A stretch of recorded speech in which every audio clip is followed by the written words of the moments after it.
Good day. I am Apple Grace Bonhoc from the Philippines, and here is my study entitled Lair of Lies, a quasi-experimental approach to validating deception theories. So my interest in deceptive communication research started when I worked in a human resource office and was assigned to document the investigation of employees' cases. My interest grew more because of the rise of several investment scams last 2019. So this study sought to answer the following questions.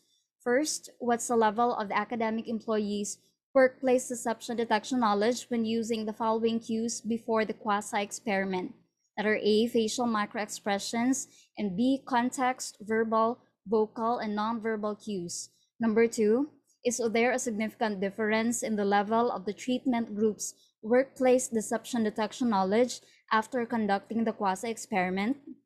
And three, how do academic employees describe the cognitive and psychological processing cues when detecting workplace deception? The research designs that I used are convergent parallel mixed method and non-equivalent control group pretest, post-test, quasi-experiment. The instruments that I used are the workplace deception detection knowledge test, the facial microexpression assessment, facial microexpression training, online deception detection training, and semi-structured interview guide. The results show that both control and treatment groups are much knowledgeable when detecting workplace deception using facial microexpressions before the quasi-experiment. According to the interviewees, their previous experience using facial microexpression during face-to-face social interactions contributes to reaching that level of knowledge. On the other hand, when their workplace deception detection knowledge of using context and other cues was tested, they were less knowledgeable.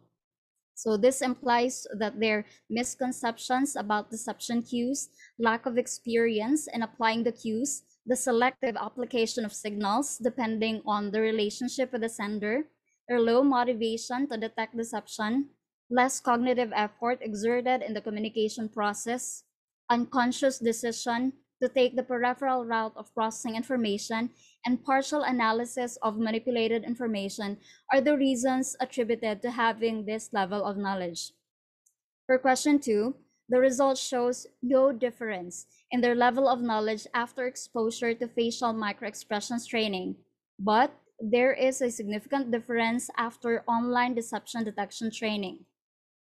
The themes also emerge after the thematic analysis. First, clustering facial microexpressions, context, verbal, vocal, and nonverbal cues as signals. Second, background information and evidence as keys, and context and probing as gateways. The participants explained that detecting workplace deception requires basic psychological process such as sensation, attention, and perception, and necessitates complex cognitive process such as remembering, problem solving, decision making, reasoning, and intelligence.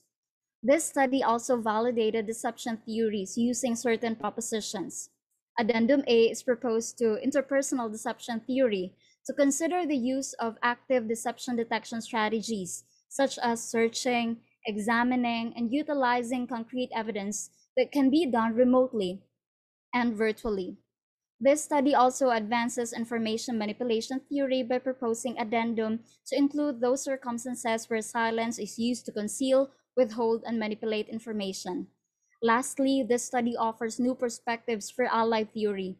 It appeared that the amount of information collected would be based upon the relationship between the sender and the receiver. Relationships that are strained and distant may only lead the detector to barely sufficient and irrelevant information. On a final note, I hope the attending scholars here would maximize the present situation and pursue a study about workplace deception detection vis-a-vis online interaction dynamics, and for human resource practitioners to advocate for positive employee communication behavior and craft a work-from-home employee communication behavior tool to see positive and detect the negative communication behavior, such as workplace deception in a virtual setting. That ends my presentation, and thank you for listening.